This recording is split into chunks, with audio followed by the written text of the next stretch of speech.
राज्याच्या विधिमंडळाच्या अधिवेशनामध्ये विरोधी पक्षांनी महाराष्ट्रामधील शेतकऱ्यांच्या आत्महत्येच्या मुद्द्यावरनं सरकारला धारेवर धरलंय। सभात्यागही केला। आता लोकसभेतील विरोधी पक्षनेते राहुल गांधी यांनी सुद्धा हा मुद्दा तापवला असून थेट पंतप्रधान नरेंद्र मोदी यांच्यावर निशाणा साधलाय। राहुल गांधी यांनी एक्सवर पोस्ट करत शेतकरी आत्महत्येकडे देशाचं लक्ष वेधलंय। केवळ 3 महिन्यांमध्ये महाराष्ट्रामध्ये 767 शेतकऱ्यांनी आत्महत्या केली। हा फक्त आकडा आहे का? नाही, ही उघड्यावर आलेली 767 कुटुंब आहेत असा आरोप राहुल गांधींनी केलाय।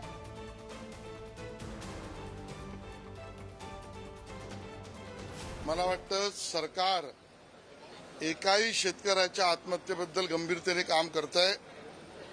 सर्व योजना कार्यक्रम तो शेतकऱ्यांपर्यंत पोहोचणं, अधिकच्या त्यांच्या मागण्या यावर योजनाशः काम चालू आहे।